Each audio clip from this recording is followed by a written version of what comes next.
Baltimore, Maryland, and I am in support of Alkebulan Shule, the Mother of Humanity School. I am endorsing this school because it is a great experience for the family. I'm asking you to come and be a part of this. And why I believe in this, I believe in this particular school. Why do I believe in it? Well, number one, it brings the family together.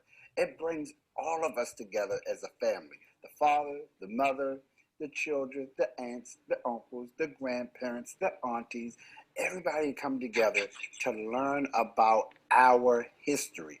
Some of the things that you're going to learn here at Alkebulan Shule is our pre-enslavement history. We were free people. We were people who were free. We were liberated in our minds, in our culture.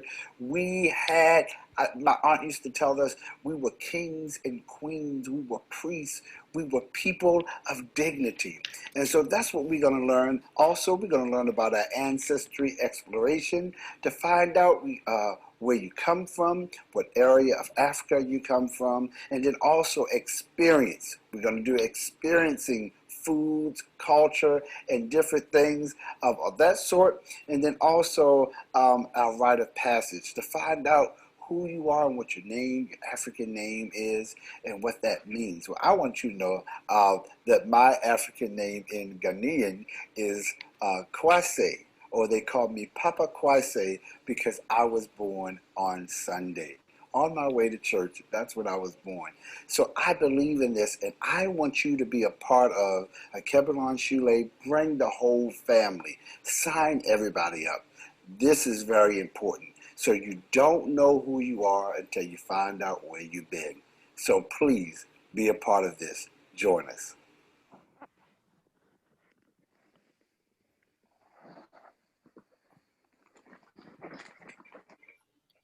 Okie dokie. So next up, we have Pastor John. Welcome, welcome, welcome. We are so glad that you made it today. I'm so happy that you took the time to join us this morning. Listen, you're in for a treat. We have wonderful news and wonderful information. And so for your family, and we hope that today's presentation will prompt you to become part of our family, a Alkebulan Shule family. We hope. And so at this time, I want you to lean in just for a few minutes. I want to whisper a prayer to you and to our Creator, the Most High, that He will guide us today and give us direction and help us to chart new territory and expand our family's mind and to give us peace and tranquility during this time. Can we bow our heads to pray? Lord, we thank you for this time, this moment that you brought us together. And God, we ask you to bind us together with cords that cannot be broken until you bring us into the unity of the Spirit with one voice, with one mind, and with one purpose. And that is to glorify you as the royal family, that you're bringing us together, that you are rooting and knitting us together in new territory. In your name we pray. Amen. Amen. So on behalf of my Sister Monica, myself, and the entire Alkebulan Shule founders, staff, and friends, we welcome you to our family and hope that you will join us as we journey back home. Won't you come be a part of us? God bless you. Thank you, Pastor John. I love the prayer. I feel the Spirit of God here. I'm not trying to, preach or anything, but thank you, Jesus. Next up, let me introduce Miss Marilyn Barber. So Miss Marilyn Barber is an experienced educator in the public education system for the past 39 years. Miss Barber holds 2 master's degrees. And I'm not lying when I say, okay, one degree from the master's is from Johns Hopkins, and the other is from Harvard University. Oh my God, my dream. So it is Ms. Barber's desire to utilize her skills as a reading specialist to enhance the Alkebulan Shule program. Ms. Barbara, the floor is yours.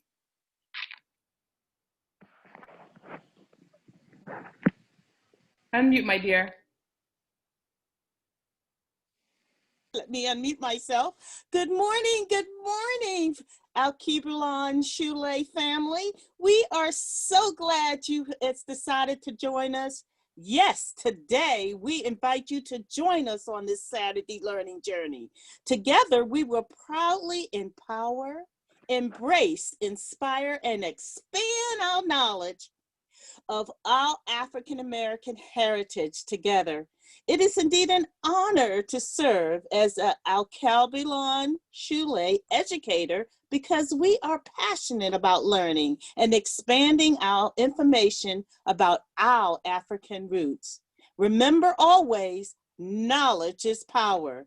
Now let's meet the faculty team of Alkebulan Shule. All right. Thank you, Marilyn.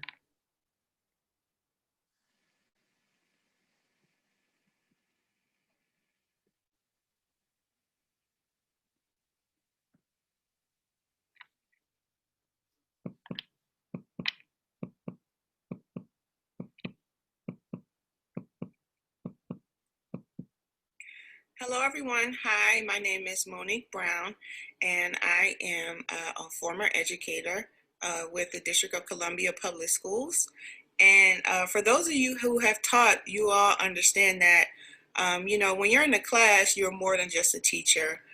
You are a mentor, you're a social worker, sometimes you have to be a referee. But I think most importantly, you're a confidant. And so while I was working as a teacher, I got to hear about and see firsthand some of the communities and the negative environments my students were living in. And I also got to see the impact that it had on them. And not just on their performance in the classroom, but also on their personal lives. And so I would often think about some of the principles of our founding fathers and our ancestors, and what they believed in and what was important to them and the way they lived their lives. And I always thought that if us as a Black community could just return back to those values and principles that they instilled in their children, we could use that as a foundation for uplifting people in the Black community. And so that's why I am excited to be a part of Alkebulan Shule.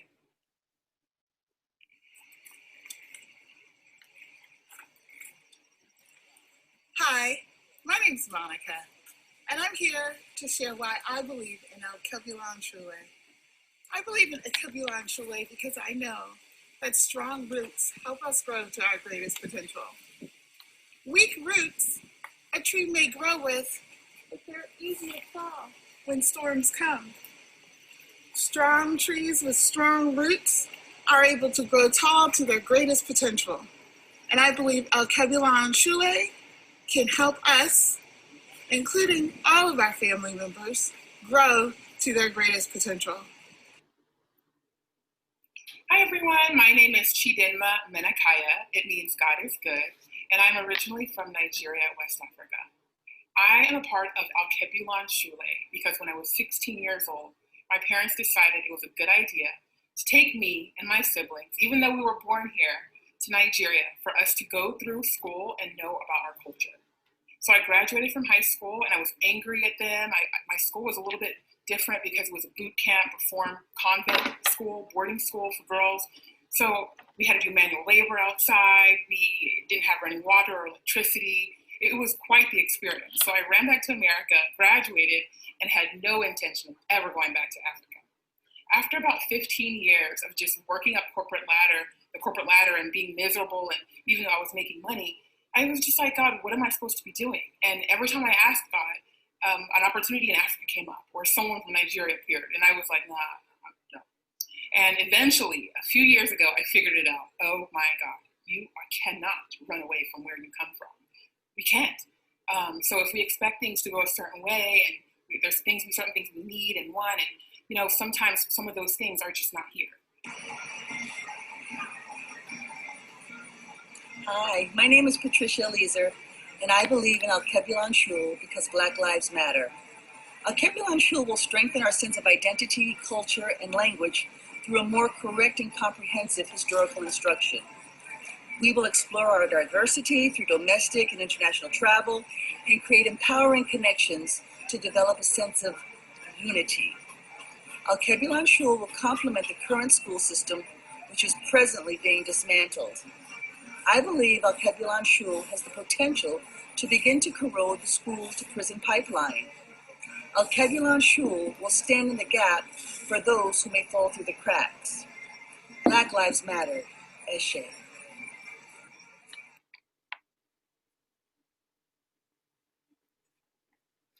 Okie dokie. I see somebody clapping. So thank you, John, for that. How are we doing, you guys? You still hanging in there?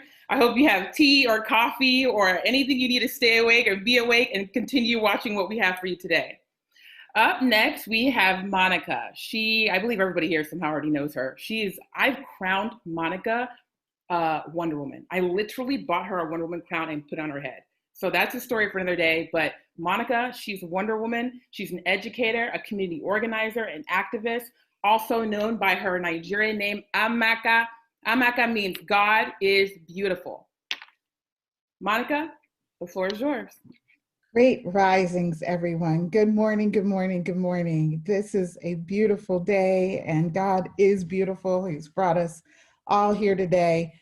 And I just want to talk to you all about storytelling. We here at Alkebulan Shule are going to go on this wonderful journey.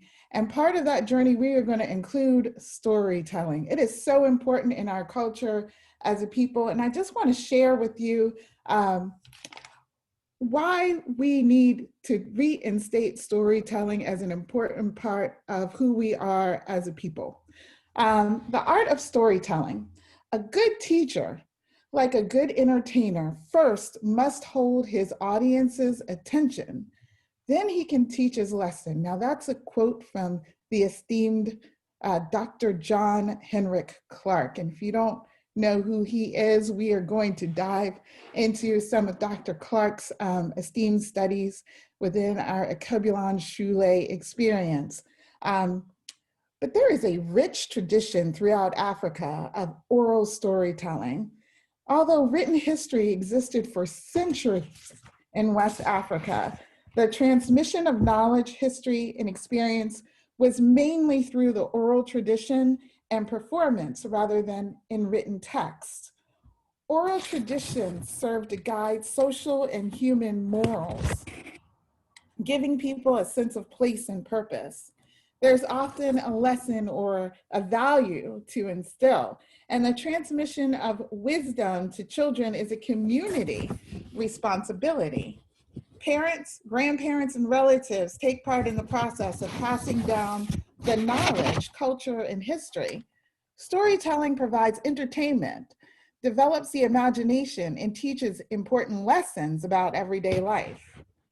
A storyteller's tools are not just words, but gestures, singing, facial expressions, body movements, and acting to make stories memorable and interesting. Sometimes masks and costumes are used to enhance a performance. A storyteller performs epics that can be hours or even days long that relate history and genealogy, battles, political uprisings of a community. They use riddles, proverbs, and myths to educate and entertain. Storytelling is an important shared event with people sitting together, listening, and even participating in the accounts. So today I want to share a story with you that's in the line of our storytelling history, because I think we need to bring storytelling back to the forefront. The story is The People Could Fly. So let's get ready for it. They say the people could fly. Say that long ago in Africa, some of the people knew magic. Like climbing up on a gate. And they flew like blackbirds over the fields, black, shiny wings flapping against the blue up there. Then many of the people were captured for slavery. The ones that could fly shed their wings. They couldn't take their wings across the water on slave ships. Too crowded, don't you know? The folks were full of misery then, got sick with the up and down of the sea, so they forgot about flying when they could no longer breathe the sweet scent of Africa. Say the people who could fly kept their power, although they shed their wings. They looked the same as the other people from Africa who had been coming over who had dark skin. So you couldn't tell anymore one who could fly from one who couldn't.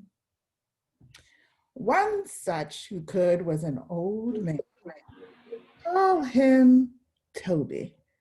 And standing tall yet afraid was a young woman who once had wings. Call her Sarah. Now Sarah carried a babe on her back. She trembled to be so hard worked and scorned. The slaves labored in the fields from sun up to sundown.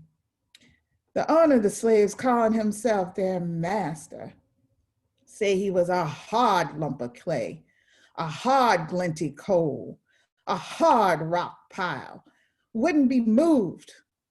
His overseer on horseback pointed out the slaves who were slowing down, so the one called driver could crack his whip over the slow ones to make them move faster. That whip was a slice open cut of pain, so they did move faster. They had to. Sarah hoed and chopped the row as the babe on her back slept. Say the child grew hungry. The babe started up bowling too loud. Sarah couldn't stop to feed it, couldn't stop to soothe and quiet it down. She let it cry. She didn't want to. She had no heart to croon to it. Keep that thing quiet, called the overseer. He pointed his finger at the babe.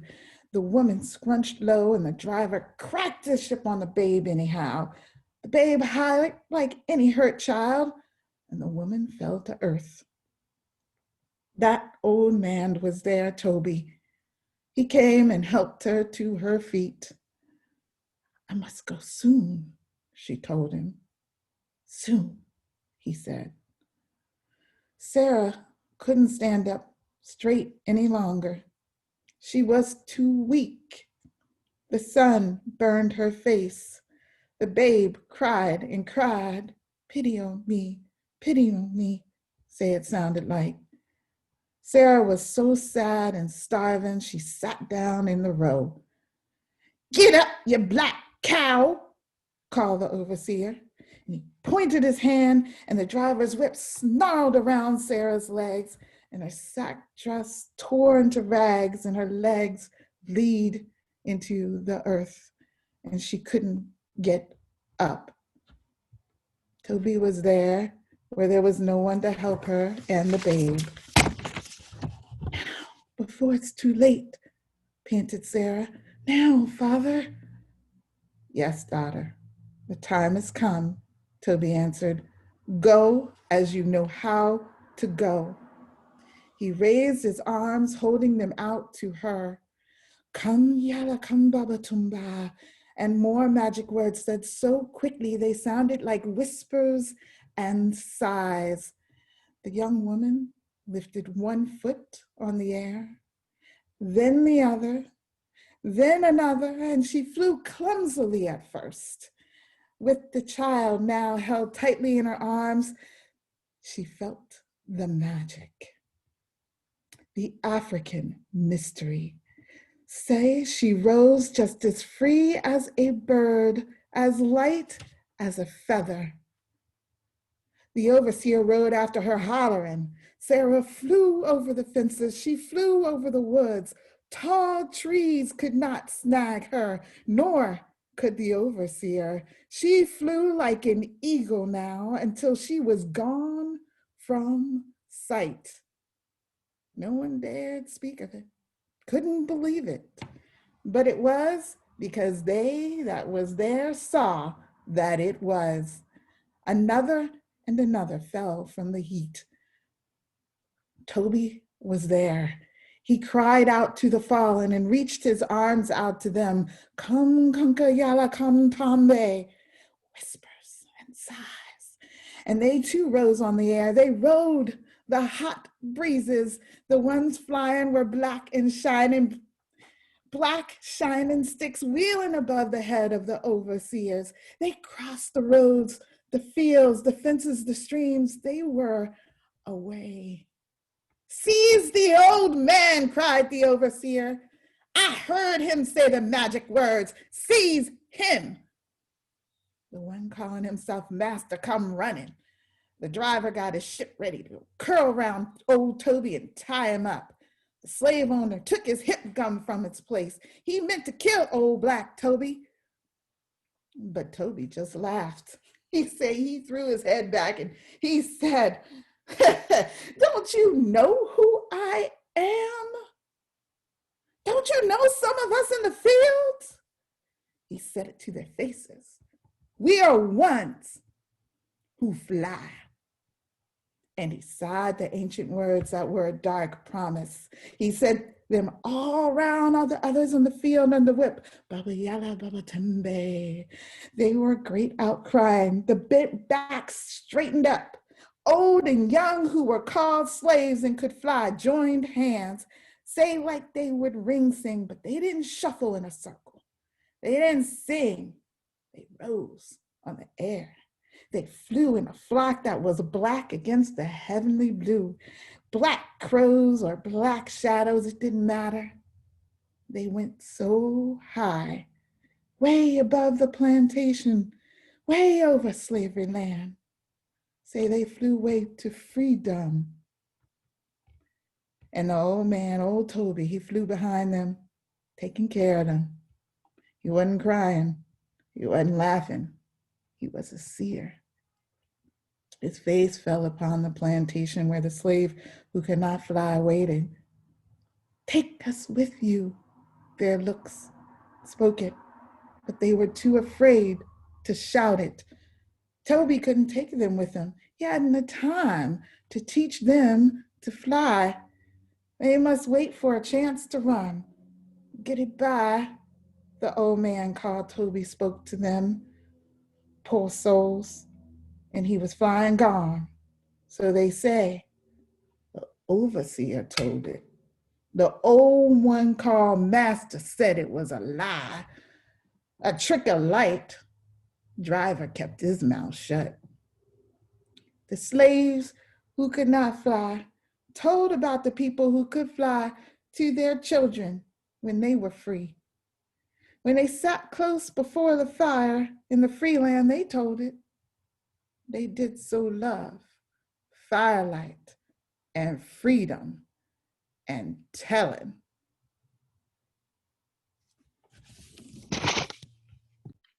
Wow, Monica.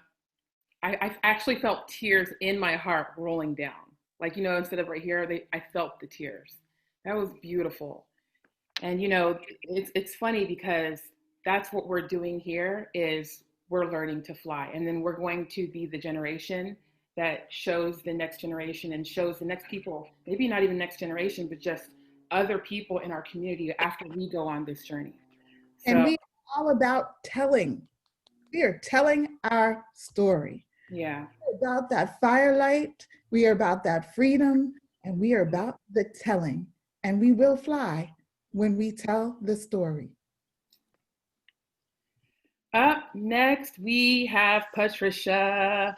So she, in my opinion, is really, really cool. So she was a foreign exchange student. When you're younger, you have an opportunity to go abroad and be a student there. She did that. And then when she got older, she hosted students, foreign exchange students from different countries at her house. So she's bringing that knowledge and information, and she's here. We're so excited to have her be a part of Alkebulan Shule, community advocate, and she is going to get us to start talking. Patricia? Okay, so we have all learned a little bit about Alkebulan Shule. We have all shared some of our feelings and thoughts. And now we kind of want to get an idea about what you think Alkebulan Shule will do for you. How can you benefit from this experience? So if we can hear from our audience, that would be great. And maybe we'd like to start with Bishop, with the bishop there. Is he in? I think she's asking for Bishop Palmer. If I don't hear from Bishop Palmer, I'm going to pick somebody. I got a magic finger all the way from Africa. What are you what are you looking for? What are you expecting? What's your expectations? What's your aspirations? Why are you here on the call? What drew you here to actually come and gather with us and hear what we had to say about this experience? Please share, because we want all your dreams to come true. If the bishop isn't here, anybody can speak. Sure. My name is Amina. And for me, it was a sense of community and learning from those that I'm American, but I'm African in America. So I wanted to connect with Africans and with other like-minded individuals so that we can bounce ideas off of each other and talk about, what's happening currently, what happened in our past, where are we going, what are our goals. That was what connected me to, that is what drove me to want to make the connection with you guys. That's beautiful, and we welcome you. We're so happy that you're here. We're really elated that you felt the need to come here and make that connection, which is so important. Thank you so much for sharing. Thank you. Anyone else like to speak? Okay. Good morning. My name is David Grogan. I actually heard about this yesterday on a Peace in the Morning show with Brother King Darius Stanton. And sorry about that. Post real formal education, I had developed just a fascination with history, which I had none. I didn't learn any history while I was in school. At least I didn't pay attention anyway. And now I just have this complete fascination with history and wanting to trace my ancestry. My last name is Grogan. I'd be kind of curious to figure out, who my ancestors were. And so that's what caught my attention, just a desire to expand my knowledge and learning. Welcome, family. You will achieve your goals. Be blessed. Welcome. Bishop Palmer is with us now. And Apostle Thomas. I want Apostle Thomas to say something. He travels to Africa. He said no, but he travels to Africa many, along with Bishop Palmer. So please share why and maybe how the school can connect with your mission, the things that you're doing in Kenya, Tanzania, Congo, and all as well. You and Bishop Palmer. Can we start with Apostle Thomas? I think you're gonna have to unmute him, Chidinma. I mean, are we doing it African style? Like just going? Yeah, just unmute him. Okay. Apostle Thomas. Ask to unmute. Yeah, it's asking to unmute if. Okay, go ahead. Pastor.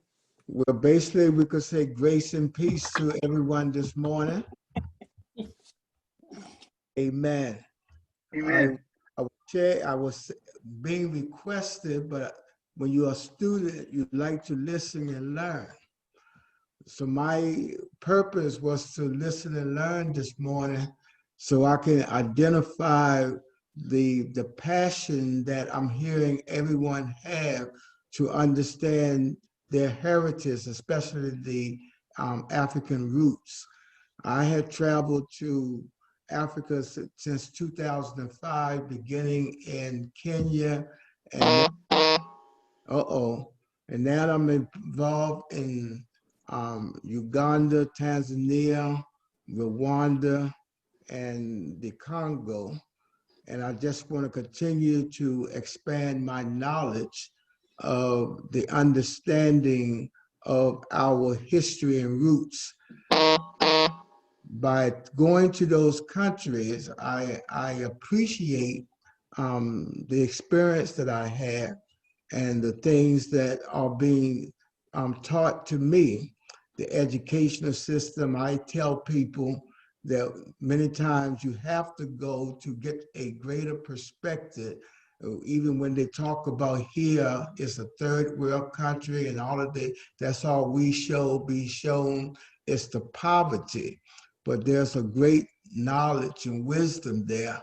And I think I told someone on yesterday my Messiah name on yesterday, that I'm grateful to God that even as I had traveled, I have gotten an opportunity to experience a lot of the history there in that wonderful country. So being part of this collaborative effort here in the United States of America, I am just grateful for the opportunity, because when it talks about family, I love history about family. I love things that would help encourage us, to help empower us. So that's why I am taking time out this morning just to be able to listen and hear, see how I can continue this great movement. I appreciate Pastor John and Monica continue to reaching out to make sure that I stay connected to this great thing. And I see so many faces on the line that I am very appreciative to know that if we do this together, we can help change the perception of the mindset of the people that are here in our wonderful country.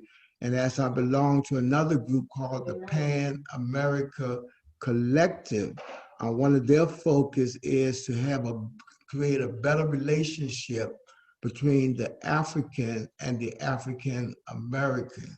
So this will continue to help that process to go forward very much. And my wife is telling me amen, amen, and amen. So that's mean that she tried to shut me down, Pastor John, but they gave me the microphone, and I told you I didn't want to say anything. But when the goodness of the Lord began to happen, now she's going to cause me to preach there. So, so to God be the glory. I'm just excited because history, as I heard someone say, is dynamic, and to know your history gives you giving me the buzz, I think that signal me shut up and get on out of here. Amen. So the next time when I say no, please keep me solid, and I will be a great listener. God bless you. I love you all. And thank you for that opportunity. Love, King. We love Thank you you much. very much, Apostle. We all need to listen, and we all need to speak. So it's all good. Thank you so much. So if anybody else would like to speak and share their thoughts, please introduce yourself first and then go ahead and make your point. Mr. Paul? Yeah. Hello, everyone. I appreciate everybody here on the Zoom call. I don't know who's buzzing. I just started, and Apostle Thomas already used all my daytime minutes. So I'm gonna make it quick. But actually, I just tag team with him on the sentiments. You know, we both traveled together to Africa. He's doing a phenomenal job there in East Africa. And our church and ministry has branched over into West Africa as well, now in Liberia and Sierra Leone. But it's nothing like the history that really would bridge where we were torn apart, if you will, from the transatlantic slave trade, and to be able to bridge the African Americans alongside with our native home there in West Africa, particularly those in what they call colonized Nigeria now, and in Ghana and Togo and Benin and those areas there, alongside with Cameroon and the Congo. But getting with Manakaya and everybody, I know there are some particular things there in Nigeria that we're even discovering, doing some research. The book that I'm actually writing now is going to lend way to it. And also I have Apostle Sheila Claxton on here, and her husband, and we just finished publishing a book by the late Chief Apostle Aaron B. Claxton, who actually has a phenomenal book called God's Plan for the Sons of Ham. And you want to make sure that you get, and perhaps we can incorporate that in the curriculum. And so it actually is published now. So, but but there's a plethora of history and knowledge that's been hidden from us, and now this rediscovery, the history that's coming now to the surface, and what Sister Menakaya and Sister Monica and others are doing, creating this is phenomenal, because I always say this brings identity, something that was missing for many years in the hearts of African Americans is where do we come from? Who are we?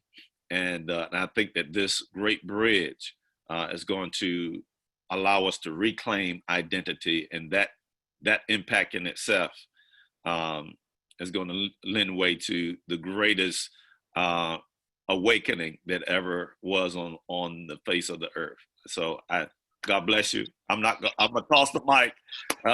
Us preachers already used up enough time. God bless you guys. I'm looking forward to it alongside with others in our church. And we challenge all the pastors, at least have one family from your church to be able to attend this first initiation of Alkebulan Shule. God bless you all.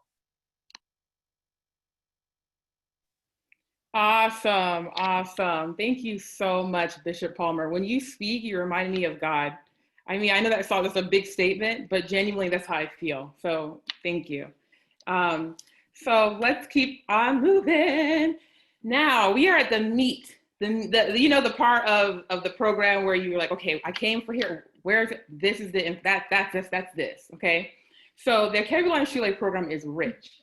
I'm sorry, Mr. Ciceranos. I don't mean to interrupt, but we do have another pastor on the line, and there's a couple of people on the phone. I thought we might give them just a few minutes if they wanted to, maybe introduce or at least say their names and tell us who they are. Okay, absolutely. Is Bishop Coates on the line? Yes, I am. Good morning. One second. Good morning. Welcome. Please share. Good morning. I'm Craig Coates, and I am a graduate in African American Studies from University of Maryland. And I am very interested in this program because I know it's the missing link for so many people, because the telling of our history has actually been from the wrong perspective. So I'm always interested in programs that take it back to the origin. And also, our organization is in the process with some other educators of reopening a private school, K through the 12th grade. And as was my dissertation, I'm very interested in Afro-centered education. My dissertation was actually about Afro-centered education as a companion to traditional curriculum. And I felt this was like 15 years ago writing this, that our school system needed is the missing piece. And so we're in the process of launching a school in the next 2 years, hopefully. And I want to partner, of course, and bring this wonderful program, extend this along with offering an opportunity for many scholars to come in and make our school system, our school program, college bound, college level education and re-education of our community. So I'm so excited to be a part of this and to freshen up my roots again, because it's been 9 years since I left the academia, and I certainly can relearn and remember a whole lot, and hopefully make any contribution I can to this program, which is amazing. I'm very excited. Oh my gosh, thank you so much. This reminds me of the extended family. That's right. We keep connecting, and we're so large and vast, and it's beautiful. Thank you. Thank you. Is there anyone else that would like to share?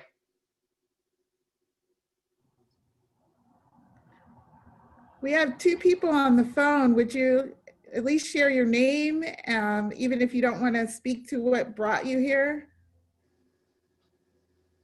I would like to introduce someone, Sharita Morrison. She's my administrator, but she's also a curriculum writer, grant writer, entrepreneur, leadership guru, all the above. And I would like her to say something, if she's still on.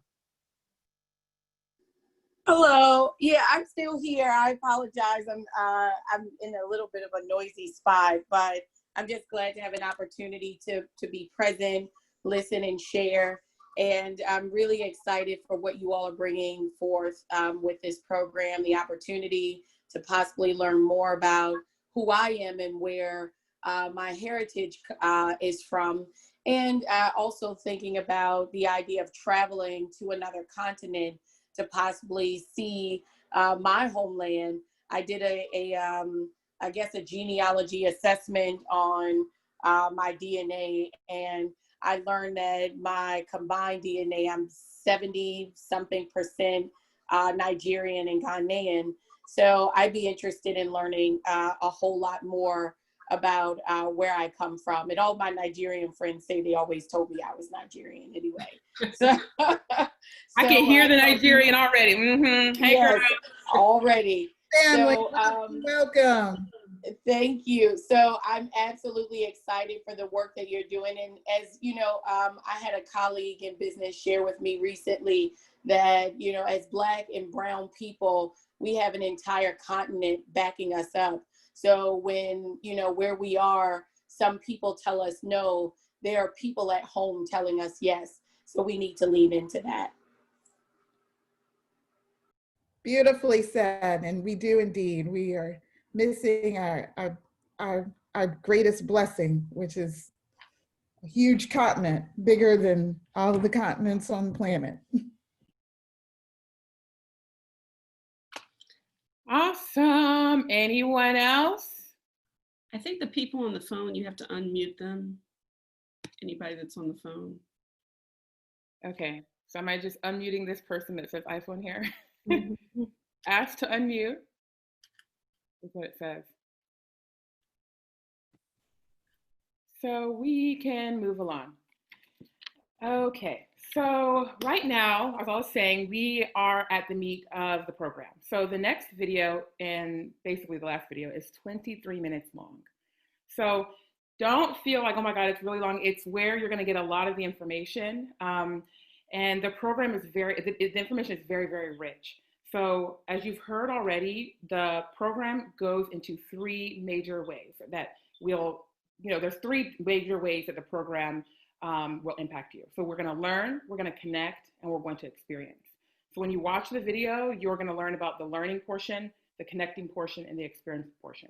So get some tea, get some water, get settled in. It's 23 minutes, it's deep, it's rich, it's amazing. And feel free to put any questions in the chat box or write your questions down. And then once the video is over, we'll talk about something and then get into any questions you might have. Good, any questions now or anything? Are we good, thumbs up? Awesome. Let's get going.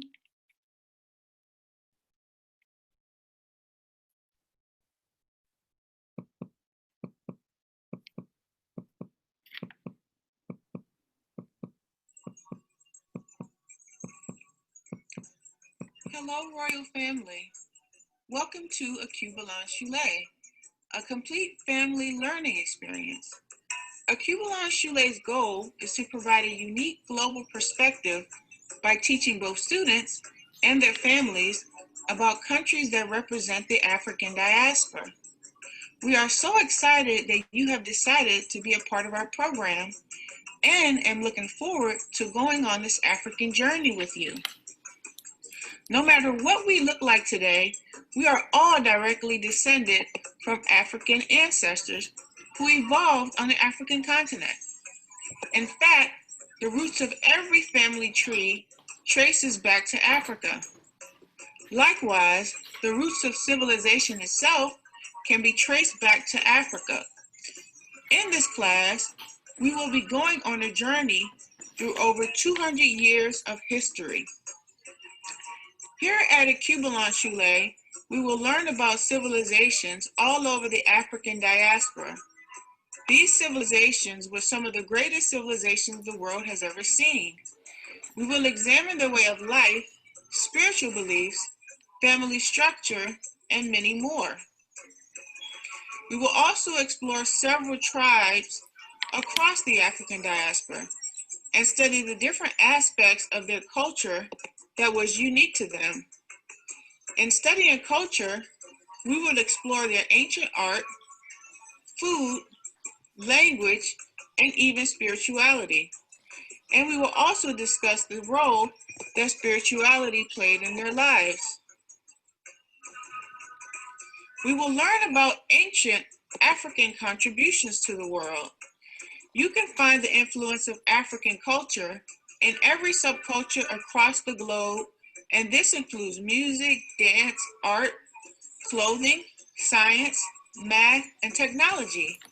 Every aspect of these elements is derived from Africa.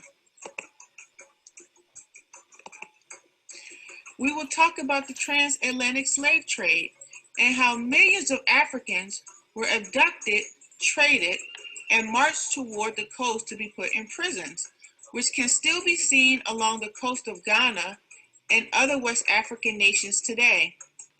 We will explore the tense journey of the Middle Passage, where enslaved Africans were transported across the Atlantic Ocean to the Caribbean and the Americas.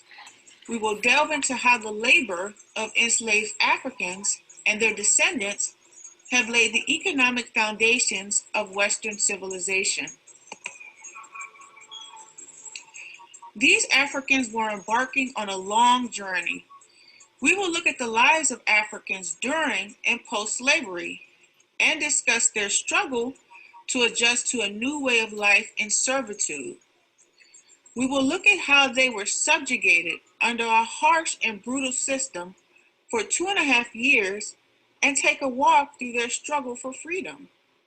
We will examine their many attempts to gain freedom, from actively revolting in the form of riots to fleeing alone or with the assistance of other ex-slaves via the Underground Railroad. Others chose to participate in the Civil War, fighting on the front lines in the hopes of gaining their freedom.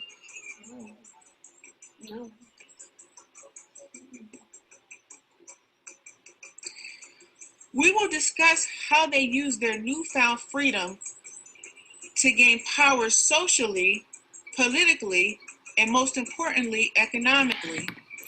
We will go into how those strides were thwarted and how economic envy led to events such as race riots in Tulsa, Oklahoma, Wilmington, North Carolina, and countless other cities here and around the diaspora.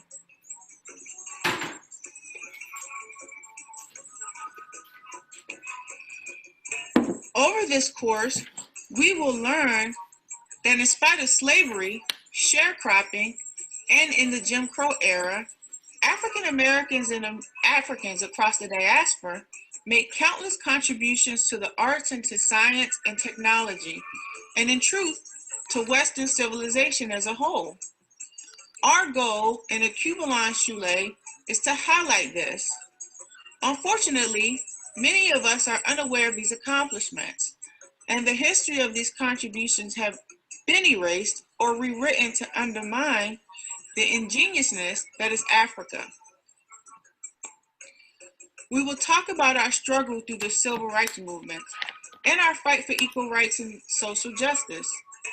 And this includes the many organizations and leaders that were pivotal in this time in our history. The fight to end racial justice,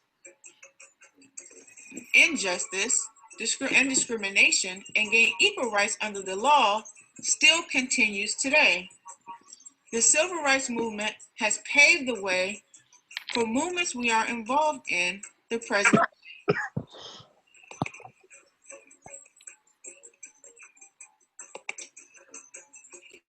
Even today, you can find remnants of African cultural influence in tons of places around the Western world, from the Olmecs of Central America to the Afro-Colombians in Colombia, South America, and here in the United States.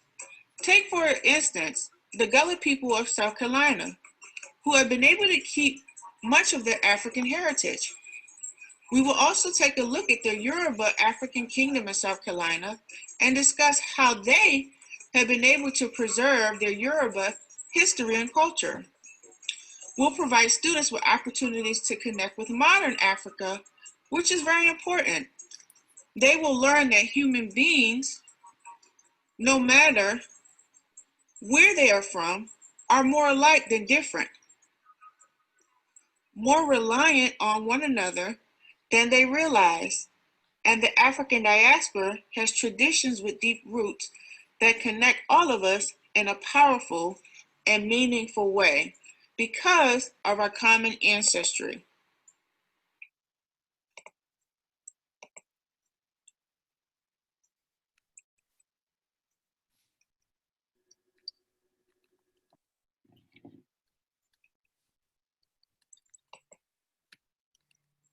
It is important that we understand that the past has created us, but we will define how the past will influence our future. We have a legacy of being the original people. Unfortunately, today's children are unaware of this legacy and are missing their identity. Some would say the struggles they experience today are a result of their lack of belonging, rootedness, and heritage. Our hope is to be the bridge that ties our students to their rich African history and enhances their sense of community.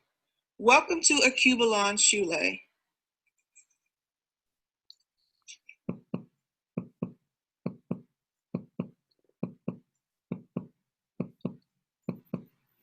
Hi, I would like to talk to you today about the connecting aspect of Alkebulan Shule.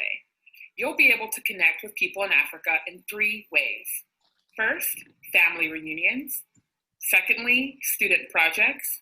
And third, business opportunities. First, when it comes to family reunions, did you know that you could do DNA testing when you join Alkebulan Shule? You'll either find family that you're related to or find the area that you are from. And either way, if you don't do the DNA testing and connect to who you're from, you'll connect with family in Africa that you'll become family with just because you're talking to them. So you'll be able to connect with families in Africa. And of course, you'll also become family with the Alkebulan Shule family.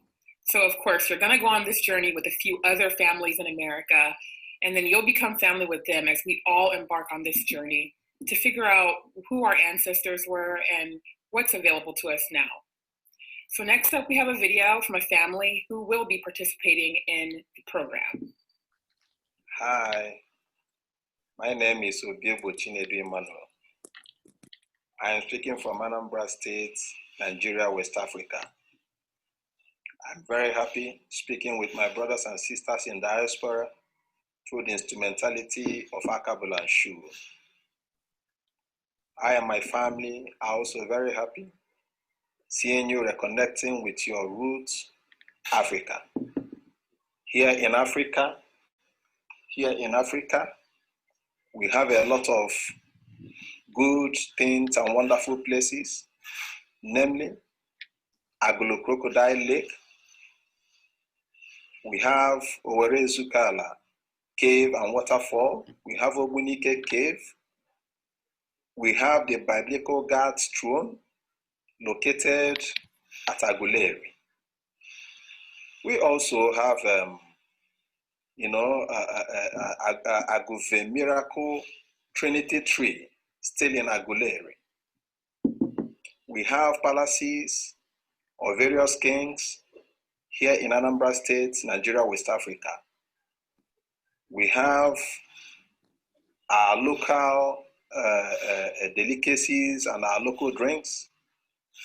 Namely, we have Oba, Abacha, that is African salad.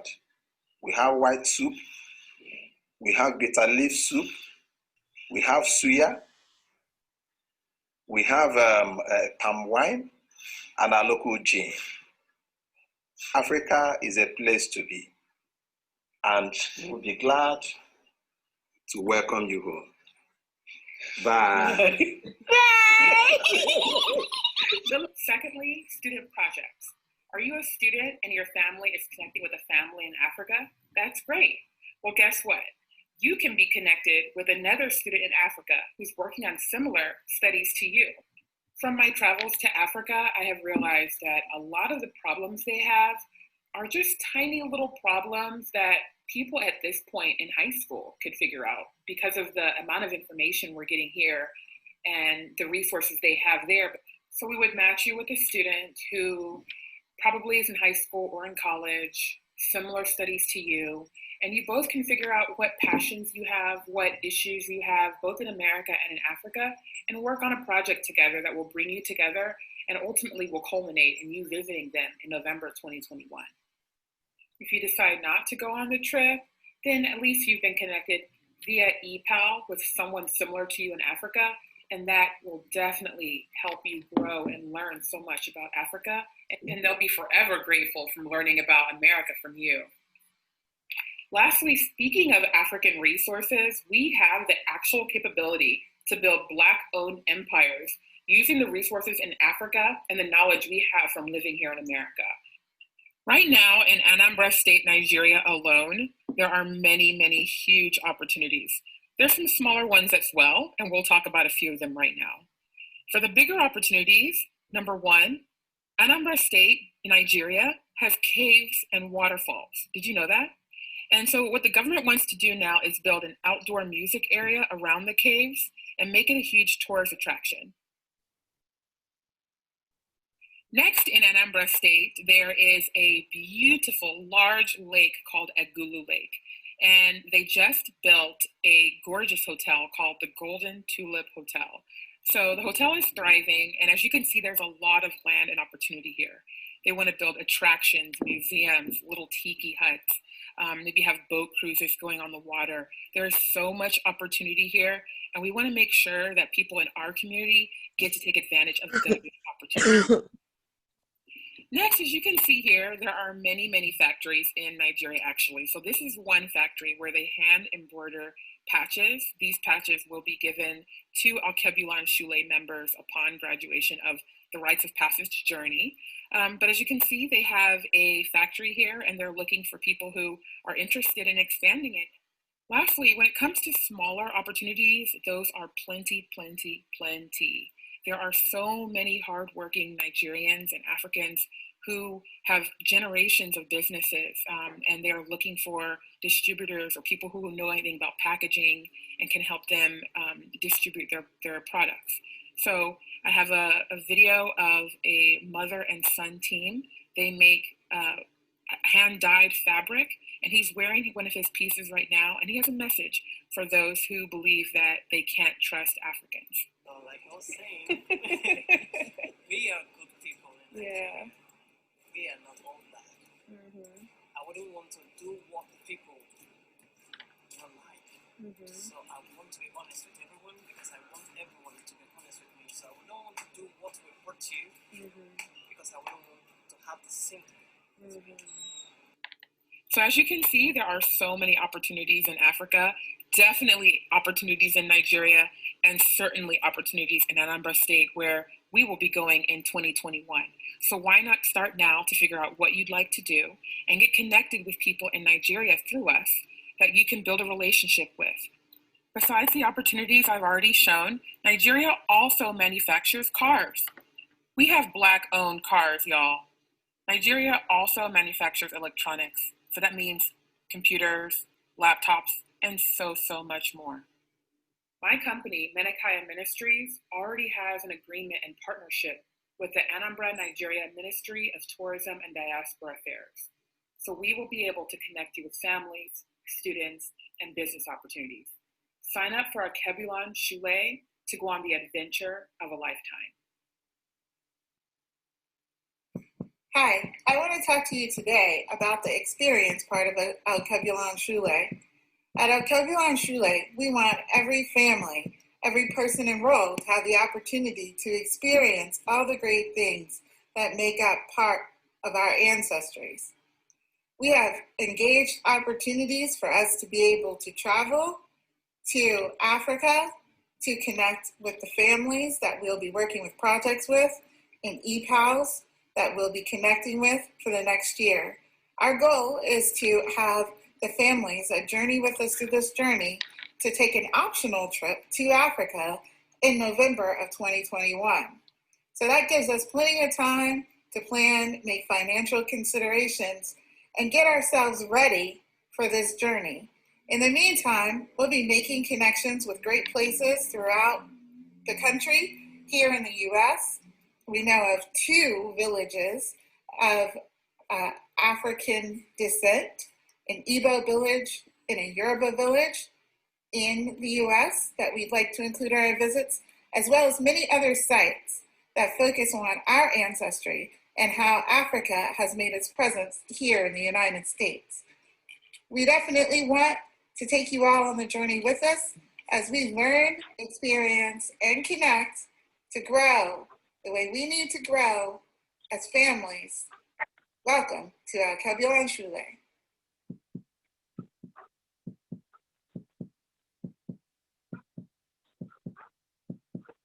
How we determine where we go depends on the group that we have. So if we have 10 people and all 10 of them are from, their ancestry is from the Erie or Erie Kingdom, Aguilera, Anambra State, then we will make our itinerary fit to that particular group. But if we have some people that have Yoruba and Igbo, then we oftentimes do a mixture, because we want to make sure that when you go to Nigeria, you're not just going to experience one culture. You go and experience several and are able to say that you went to the land of your ancestors. And if we're not meeting your folks, we're at least meeting folks that are related to the folks that you're related to. How we prepare is we put together the group based on who's coming, and then we determine our route based on what is happening on the ground. So we want to make sure that wherever we go, we have a safe experience. So it's important for us to work with folks on the ground to guide us where we should and where we should not go. Not to say that there's a lot of wahala going on. Those of you that don't know the wahala word, will come back to it. But not to say that there's a lot of issues going on in Nigeria. I would say that every country has this little pocket of issues. And we work with people on the ground to know where those pockets are. And we make sure that we're prepared. We make sure that our itinerary is tight. All right, so how do we prepare to travel to Africa? For those of you that have never been to Africa, you need a passport, you need the yellow fever vaccine, and it's recommended that you get the malaria tablets. And this malaria tablets, of course, is for mosquitoes, prevents you from getting malaria while you're in country. So we leave here on one day, there's an overnight flight, we get to Nigeria the following day. Depending on where we're landing, we land either in the morning or we land in the evening or early afternoon. We will go directly to His Majesty's Palace to greet him and his Council of Elders. And then we would go to the hotel and we would get our rooms sorted and get our luggages out and that sort of thing. And typically that night we will spend a good part of the early evening dinner at the palace and with some of the elders, some of the chiefs that will be coming there. Chief Naja will be on there as well as an elder and a chief. And then the following day is usually the day that we go to the river. Whether or not you go down to the river with the Eze so that he can bless you, it's actually a phenomenal thing to do. So that's, maybe 2 miles, 2.5 miles each way walking. And it's actually a really wonderful event because we get to go to the river with the Eze and then he walks. I mean, you have to see it to believe how this man walks. The Eze is incredibly fit and he walks with like a man on a mission. And so when we're struggling and we're trying to figure out how we can catch our breath, he's like, come on, let's go. So it's almost like a military regime. So we walk back to the vehicle that takes us back to the palace. And once we get to the palace, everybody's running to get the water from the river because if you did not get a blessing at the river, he will bless the water at the palace. So everybody has their jugs of water and they get the blessing. And he usually says a few words before he starts the blessing at the palace of all the water, okay? And so that's that day. And typically we'll stay around, we'll have lunch somewhere, and we might or may not have an afternoon free. That evening, we also spend it with the Eze and his family. The following day is the day of the festival, really, where there are all kinds of dignitaries that come in from all over Nigeria just to pay tribute and to participate in the festival. It's actually a wonderful all-day event from morning to end. All these wonderful tributaries, people getting chieftaincies, people getting awards, and every day ends with our conversations with the Eze. He really is like a father. He makes sure that we're okay. He makes sure that we're happy. But it is village life. So it's very low key. And then so the following day is the day that is the masquerade day. I mean, just, from morning to late afternoon, or from afternoon to early evening, there are masquerades all day. People from all over, Igbos from all over come and they celebrate him and celebrate the Eri festival. And that's typically the day that we do the naming ceremony with the Eze.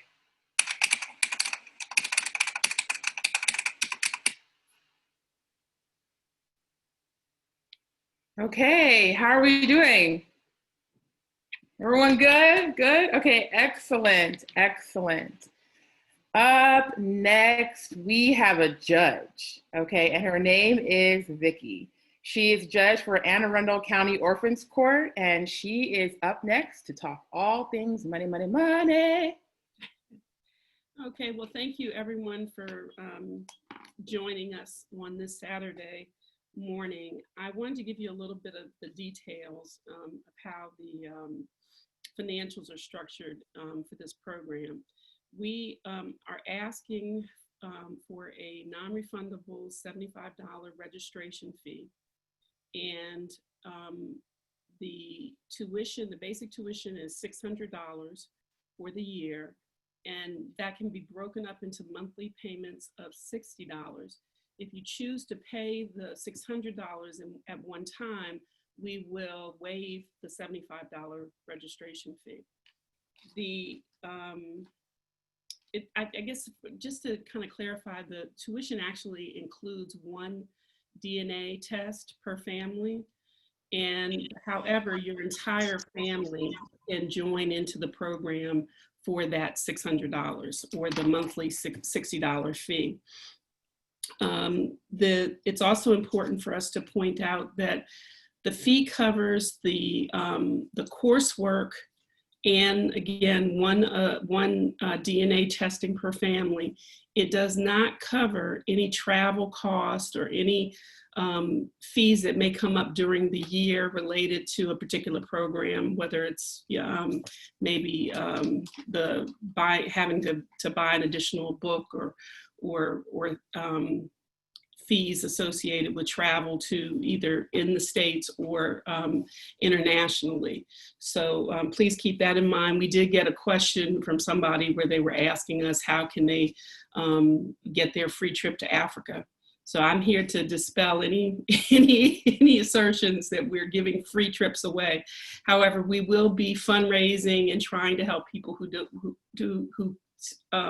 trying to help those who are unable to afford that type of experience. And we will do our best to include as many people as we possibly can, but this is not a free program to Africa. So if anyone has any questions, I think that's it for the financials.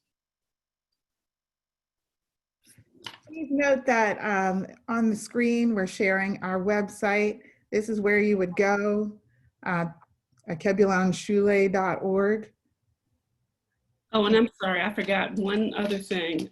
If anyone wants to, so on the website, you can actually click the donate screen and put your pay for your fees that way, or you can mail a check to, and you have to make the check payable to Kingdom Life Church, and it will be sent to 504 Annabelle Avenue, Baltimore, Maryland 21225. And it's very important in the memo line, put Saturday school so that they'll know what program to direct the funding to. And so Monica was just showing where you go online to make the online payment. Awesome, awesome, awesome. In addition, I would like to also share that we do have some financial aid available. Please reach out to one of the organizers, myself, or any of the organizers if you'd like more information about that. We do have a very, very limited amount of financial assistance available. It may not be full financial assistance, but please do speak to us privately about that should you know someone who might need that. Excellent. Okay, and up next we have Thornell Jones. So he is a physicist who since 1959 has been apparently making computers. Can you imagine? So he has been making computers since 1959. He has a son who has a PhD, so it's not just him, he produces geniuses. So we have Thornell Jones up next. Please, Thornell, the floor is yours. Thank you, Chidinma. I really appreciate the opportunity to work with everybody here. It's a wonderful world when we work together. Back in 1965, when I was in graduate school, the Black students decided to work together. And then Black students all over the United States decided to work together. And that's why we have Black history on white campuses today. That didn't just happen. People worked hard to make that happen. And that Black history, Dr. Coates took advantage of that, thank goodness. And he recognizes that that wasn't enough. We also need to understand African history. And so it was when I was in graduate school that I started really understanding African history and how important it is. So I studied physics. I studied physics of solids. My son also studied physics of solids. And guess what? Many of the materials that we need to do the work that we do today in electronics come from Africa. Everything comes from Africa because everything is everything. We need to study everything that we can, learn as much as we can, because you never know what piece of information is going to be useful to you in life. I find that speaking, you really can't do well if you can't speak with people. So we have to learn how to work together and speak with people. These kind of courses that we're putting together here help us to do exactly that. We not only will be able to speak to our neighbors here, but we're able to be able to speak to neighbors all over the world. That kind of communication gives us power and strength, and that's what we need to keep doing.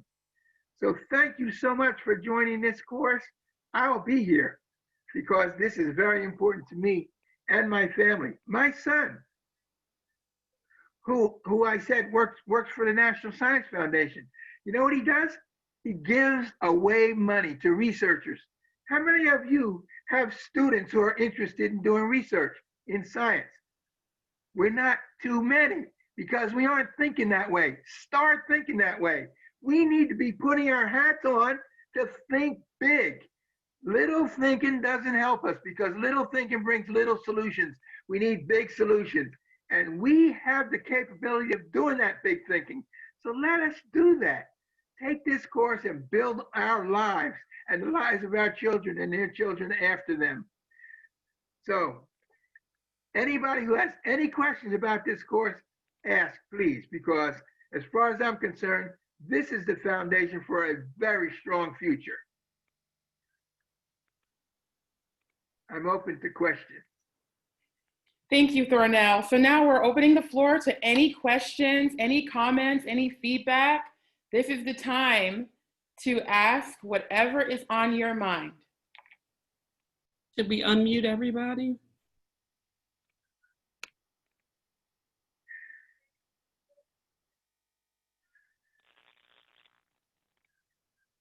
Feel free to unmute yourself while I sit here and figure out how to use Zoom and unmute y'all. I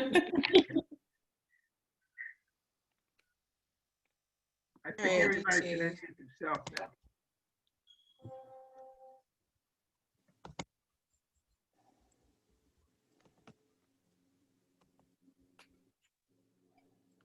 Any questions? No one?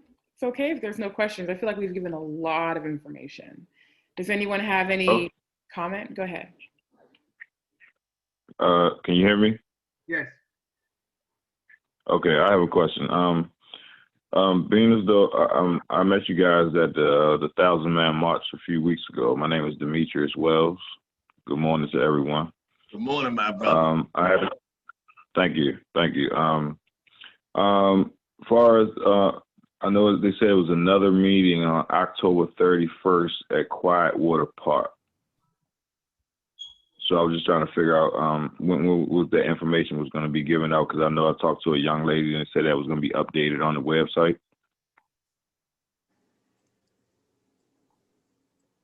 Yes. You answer that? Oh, go ahead. You answer it, Monica. Thank you. Yes, our plan is to have our first official Shule meeting on October 31st. The goal, weather pending, is to meet at Quiet Waters Park. You know, we're going to respect social distancing because we do understand that COVID is still in place, and that's why we are hoping to utilize an outdoor venue for the first meeting. And then future meetings we plan to have in a virtual environment until, you know, COVID and winter and all these other things balance out. But it is the first Saturday of every month.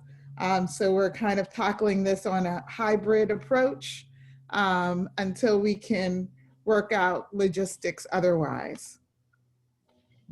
Does that answer your question?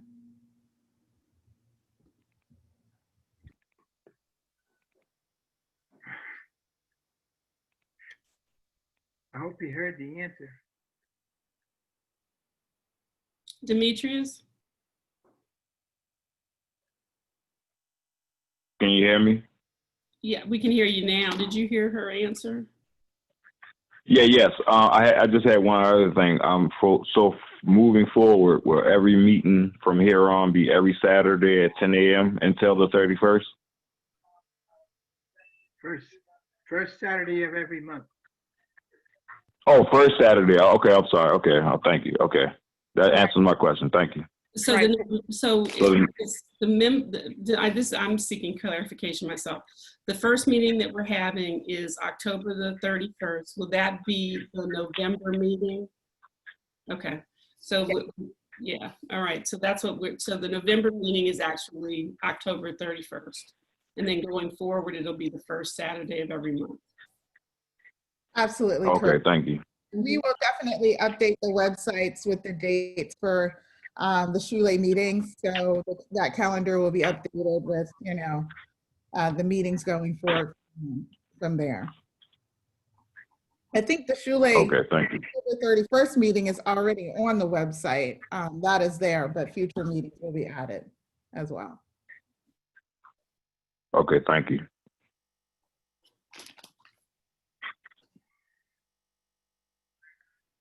Any other questions?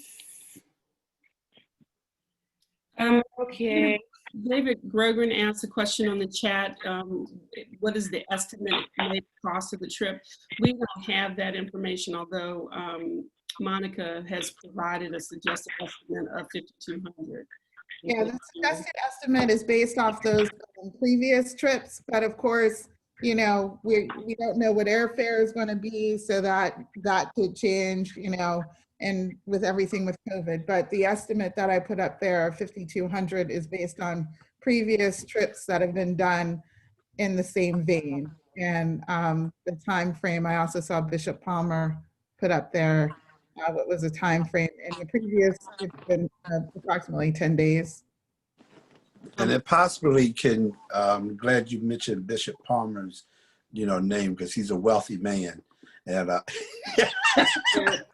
no, but working with Bishop, working with Bishop Palmer and Apostle Thomas, we might be able to. They have come up with strategies how to get the same bang for your buck but cheaper. And so we're really, to be able how to do that and how to galvanize that. And I think he just unmuted himself as well. But go ahead, Bishop Palmer.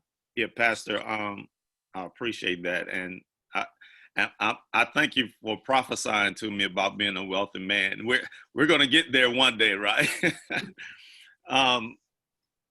Yeah, so what we'll do is we'll get with the team. I have Apostle and we can get with the team, and then we can customize the trip and talk about it and see if we can reduce that estimate there.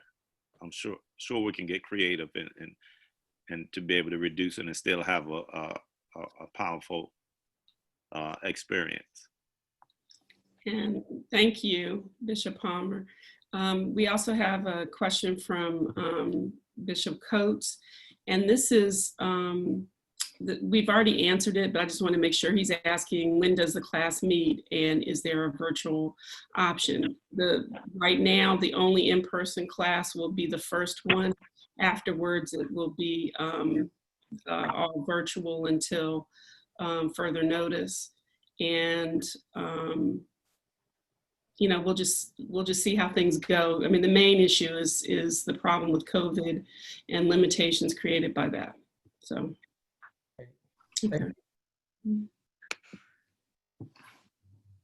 So before we end this, I want to say one more thing about why this is important. How many people saw Black Panther? The movie Black Panther. Phenomenal movie. Very inspiring. Oh, yes. But it's not inspiring if we don't act on it.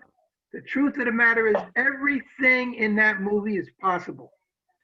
There are people in the United States and people in Africa who have the capability of making just about everything in that movie possible. Maybe not the particular thing to make one person supreme, but there's certainly capability of doing everything else in that movie possible. And we young people in America need to stop thinking that there's no future. There's a great future for all of us. Pass it on. Thank you, Thornell. Thank you so much. On that note, guys, we are coming up to the end of our program, our orientation.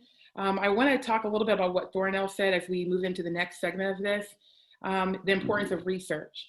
And, I like talking about my age for some reason, but back in the day, I would always lie and say I was younger, but now I'm proud of my age, so I'm 36. And as I've gotten older, I've realized the importance of research, the importance of data. So I'm now working on a PhD in psychology, and I'm very, very interested in making sure that we Black people own our story, we own our data, we make decisions based on what's important and what's right for us. A lot of times the people who own the data, when they own the data, they own a lot. There's a lot going on that we just have no idea about. So we really, really, really need to be taking advantage of what we know, right? What we've gained from being in this country. So why I'm talking to you about that is we have a survey coming up next. I will put the link into the chat right now. Please click the survey. I'm going to read about how the survey doesn't mean that you're signing up to pay for anything. It doesn't mean that you've paid or we're coming after you or anything. Just fill out the information. What this survey does or will do will help us make sure that we can make this program customizable to you. Make sure that, like, if nobody says they're interested in DNA testing, okay, got it. Maybe that's not what we're gonna focus on first. If everyone says they're interested in pre-enslavement histories, it helps guide the curriculum. So please click on it right now. Let me know if you can't open it. We're gonna take about 10 minutes to just pause, think about any other questions, fill out the survey, and then at about 11:40, we will come back and you guys will have a chance to ask any more questions before we end at 12. Any questions now before we focus on the survey? Can everyone click on it? Have you clicked on it? Thumbs up if you're clicking on it. It's your first classroom assignment. Woo, back at school. Okay, I'll be quiet. Does it have to be the Google? Because it's saying that I need to sign in Google. You got to sign into Google. Okay, that means I'm gonna have to come off. So I don't know how to do Pastor, that. maybe you can do it later. We know how to find you.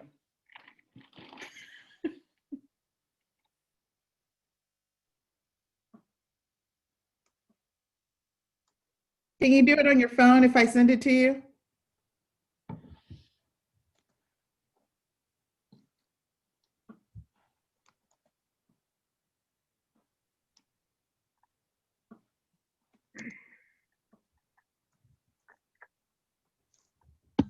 Monica, can you send it to me also? I'm on a different computer. My Apple is in the shop and I'm working with this PC that I'm not that familiar with.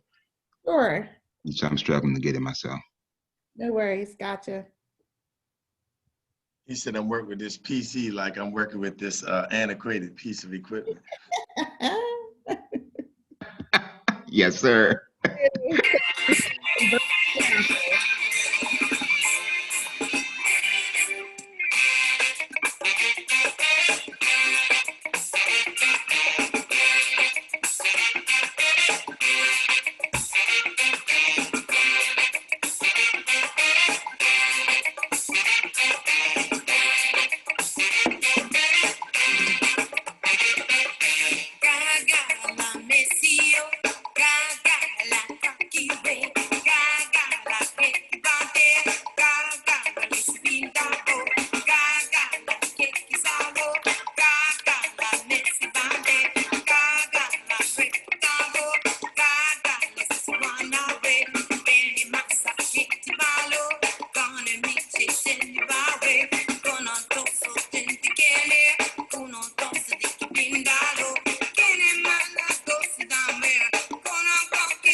2-minute warning.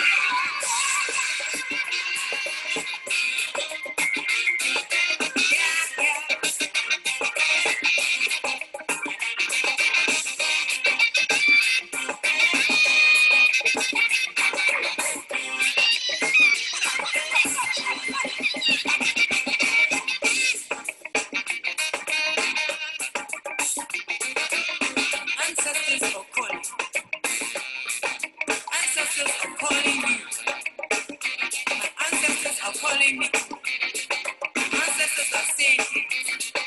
My ancestors are in the water. If we cannot stop the fighting, if we cannot stop the killing, my ancestors say the water is coming. The water will stop the war. Don't understand what I'm saying. The water will stop the war.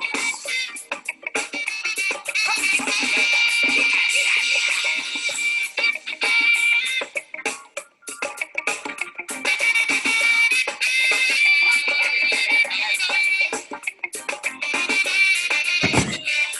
Ancestors are a lot of things, but my ancestors are not liars.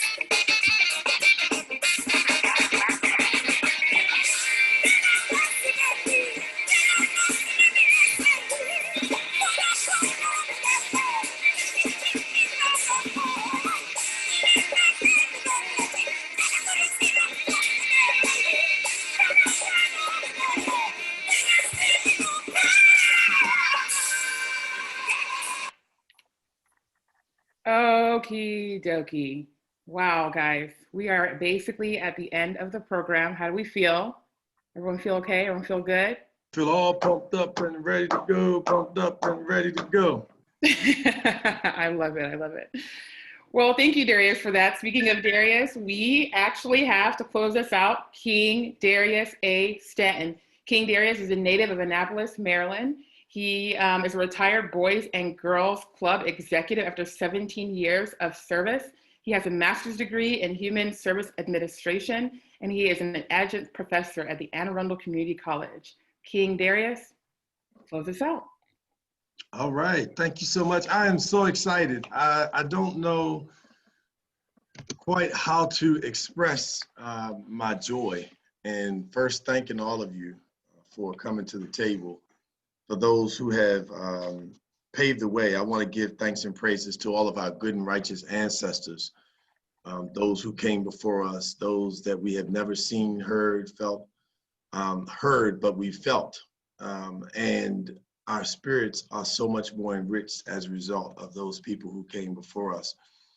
The reason why I'm so excited is because in the midst of a pandemic or whatever type of situation we're in with regards to the history of science and medicine and people dying and us losing our lives and being maintained in our homes and even schools closing, if you think about it right now, various stats show between 50 and 59% of African-American males nationally are graduating from high school. In Annapolis High School, I believe the rate is about 50%. And when you think about that, that is such a tragic situation. An average student in college graduates from college 1 to 6 years it takes to graduate. Now that's not black, white, that's all students. African-American males, however, it takes 1 to 10 years, the average for an African-American male to graduate from college.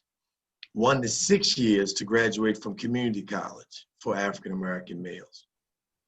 I brought those stats up only because I want us to understand that our education system is not serving us well.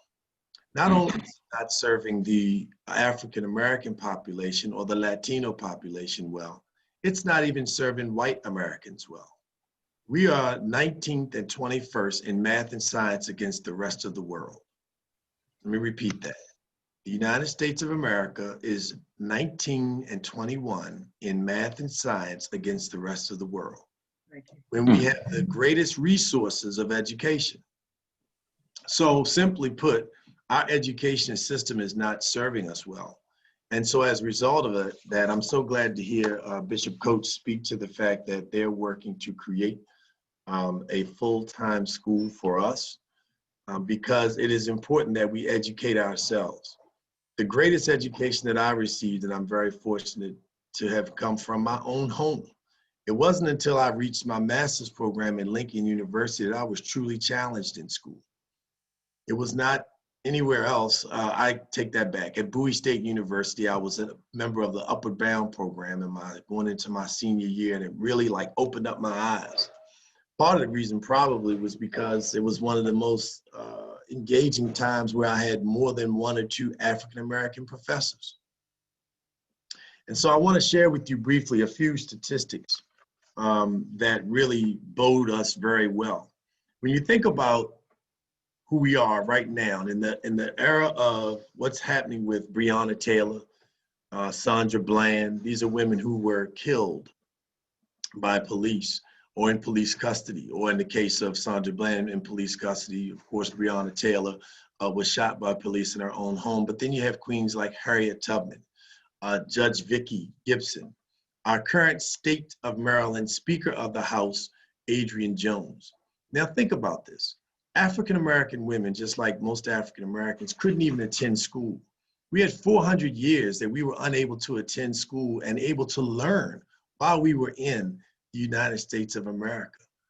And in just that short period of time, we've already now, African-American women are the most educated, okay?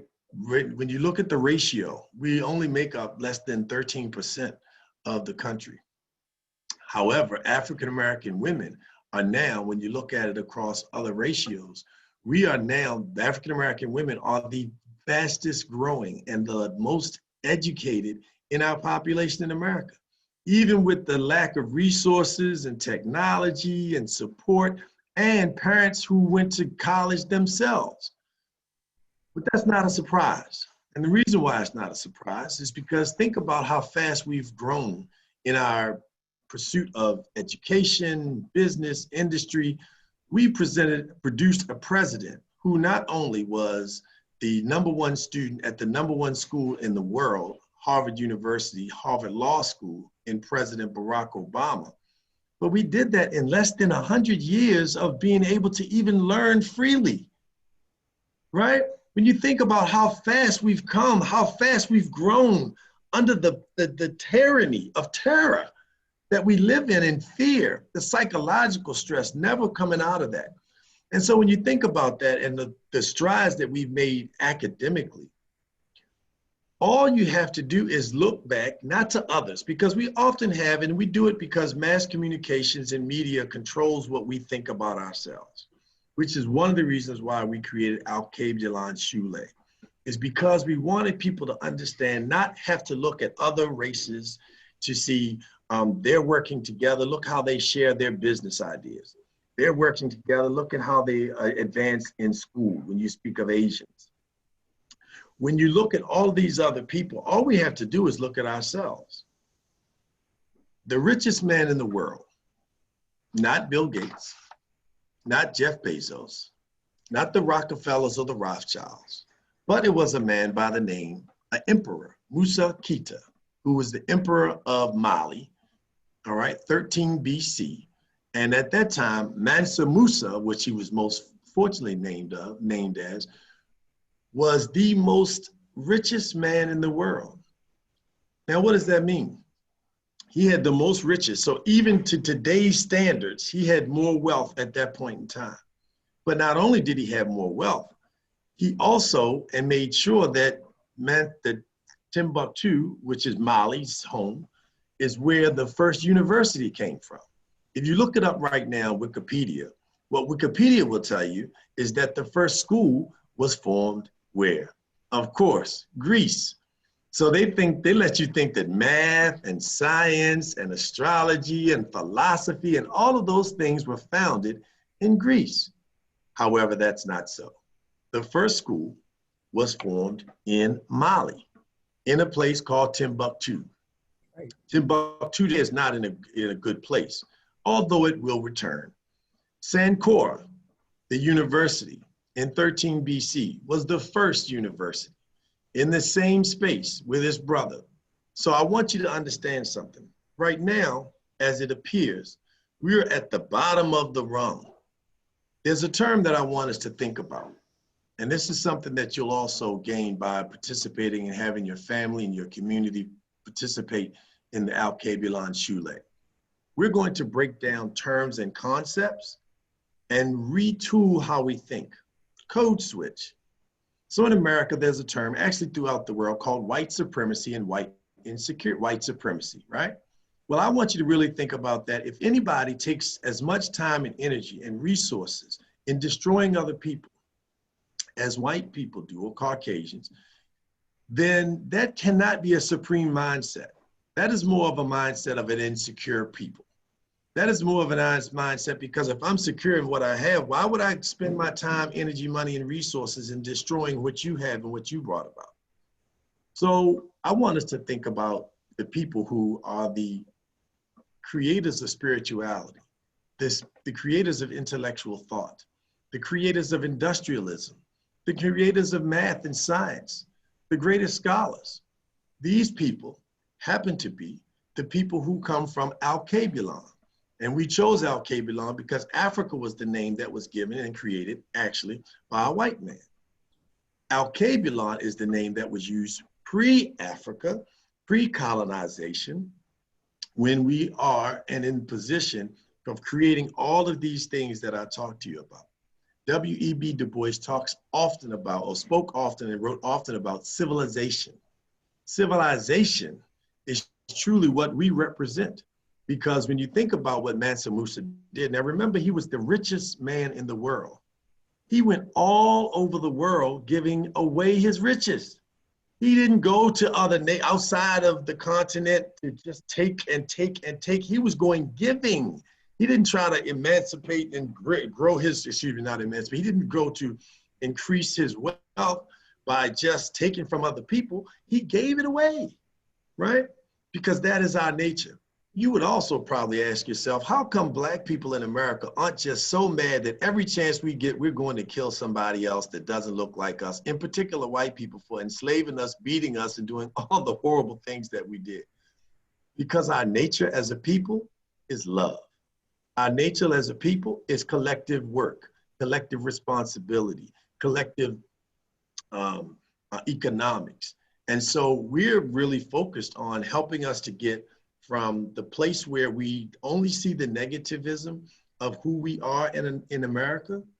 When they promote Black women on television, one times, it's some negative stereotype. It's not the beautiful, bright women that you see before us, and no other women that I mentioned at the top of my comments. And so I want us to be able to really understand and focus on Alkebulan Shule doing these 4 things. 1, increasing our value, our self-worth, by learning who we are. But not only learning who we are, learning our rich contributions pre-slavery, pre-colonization, and also understanding the very value that we present as it applies to being the greatest creators and inventors here in the Americas. Think about it. The computer was created by us. We have put more and more creations. The DNA that you're able to do right now to check on our history, that was created by us. The DNA that's used in court cases and police and sexual assaults and all those things, that was created by us. When you think about the creations that have been the television, I mean, all of the things that we generally use right here in America that helped America be how great it is, really came from us. The difference is we were not given the right to own patents. We were not given the right to take claim to those things that we created. We had to give it to someone else and pass it on. Our good friend, Dr. Jones, King Thornell Jones, talked about Black Panther. And so I want you to just think about Alkebulan Shule from a Black Panther perspective, because we're going to use entertainment, we're going to use education, we're going to use poetry, we're going to use storytelling. Thank you, Queen Monica, for that beautiful story that you shared with us earlier. But we're going to use all of the facets that we can to encourage, inspire, motivate, and really pump it up. So in between, you know, the conversations and the lectures and the various things that you'll see from all ages of people will be music. and other things that are going to really make us, because that's how we learn. We learn by enjoying, we learn by feeling, and we get touched and tapped into our emotional and spiritual being. And so that's why we so much enjoy church, because church allows us to engage in our spiritual selves. It allows us to sing and bring all kinds of happiness and all types of spirits and things that allow us to be who we truly are. So the second thing is, we want to be able to take our current mindset and shift that so that we now have a different view of ourselves. Because currently, our behavior is not indicative of people that love ourselves here in the United States, nor anywhere else in the world. I mean, if you think about it, we're bleaching our skin. We don't want our hair, we want somebody else's. We want to change our lips. We want to change all these things. Is that a surprise? When you think about what our children have to watch, think of any of you all who have children right now and the cartoons that are on television. Think about Disney, right? Out of the myriad of characters, they just started bringing African-American characters to the forefront in the last 10 years. But outside of Haji on Johnny Quest, do you remember seeing any Black children on television Saturday morning when you were growing up? I sure don't. And just think about that as it applies to education.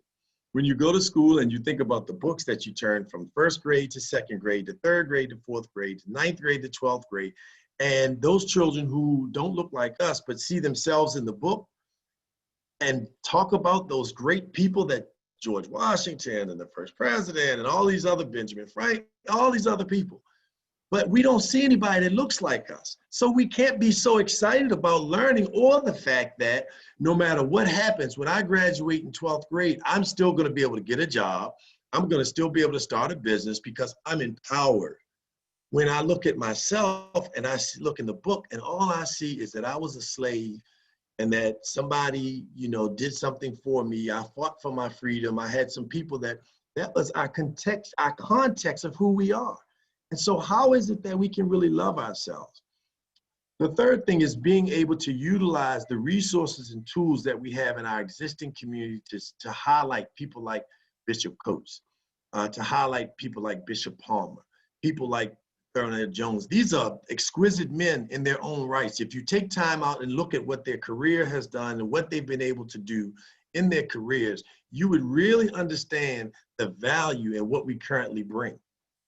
The other thing is, and fourth and final thought, is being able to take what we have instinctively and utilize those things that we have instinctively to really create a different picture. Because we have to now create different pictures. King Jones talked about the fact that Black Panther was so powerful. So I want you to think about Alkebulan Shule from this vantage point. Picture BET, known as Black Entertainment Television. From the time that it was incepted, instead of creating, pushing gangster rap and what is now known as a bunch of music that really focuses on degrading Black women, degrading Black men, killing Black men, objectifying everything, making cars, money, and all those things the most important things, which they are not. Our spirit is the most important. It is not objectifying in those pieces. Our spirit, we should be working on spirit. And so as a result of that, think about us taking Alkebulan Shule and making it the BET of today, where you're going to see beautiful people, bright people, funny, entertaining, all of those things, intellectual and scholars, and people love it because we love bad. There's a great food out there right now. In Atlanta, Georgia, they've created a company called Slutty Vegan. They have lines like people are standing in line for Popeyes for these slutty vegan sandwiches, and they're vegan, it's vegan food. But they thought that they had to put slutty on it in the beginning of it to attract people. We have the dirty South, all of these terms that use deficit-minded, and we're going to be using asset-based communications and asset-based community development, which is going to connect us to the people that are already utilizing our resources and services in the continent of Africa and throughout the diaspora. And so as a result of that, Alkebulan Shule, think about it as Black Panther personified. That's who we are. That's what we're going to be. And that's what we're going to promote our children to do, because succession. I saw our good brother, the Ministry of Presence on here earlier, Apostle Larry Thomas, talk all the time about the Ministry of Presence and how important it is. And let me just give you a quick little inkling that research says that takes children out of poverty. Black children coming out of poverty do not excel or come out of poverty based on an infusion of cash. They do not excel based on going to college. They do not excel based on a job or career opportunity. What brings Black children out of poverty is sitting on their father's laps while their fathers read to them. Why is that? Because we learn through modeling.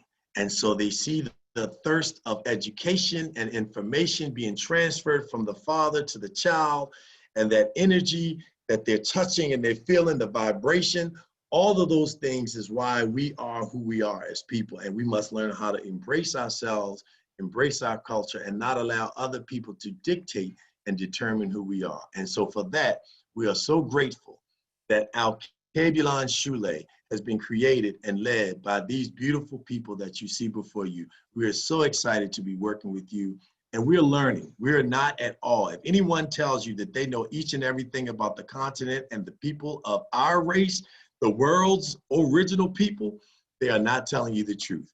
So please share with us, bear with us, work with us, pray with us, love with us, learn with us.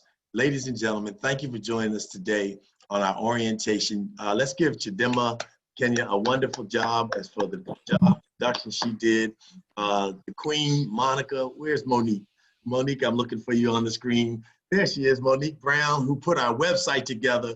I mean, if you need web services, technology, look this queen up. She got our app together, our QR code. I mean, we look top flight and professional. Yes, she did it all for us. So thank you all. I can go around the point of our group for all. Thank you all for joining us. Thank you for this beautiful afternoon. If you need more information, please feel free to email us, reach out to our website. Thank you. So it's 12 o'clock. Our time is up. We thank you so much. Please go to alkebulanshule.com. Spread the word, spread the word, spread the word. We need you. We appreciate you. We love you. Ashe, Alkebulan Shule. Everybody say Alkebulan. Alkebulan. Awesome. Bye, everyone. Awesome. Bye. Bye. Bye. And if you like the video, please consider subscribing and hit that like button. If you want to learn more information, please go to the website linked in the description, alkebulanshule.org. Thanks for watching.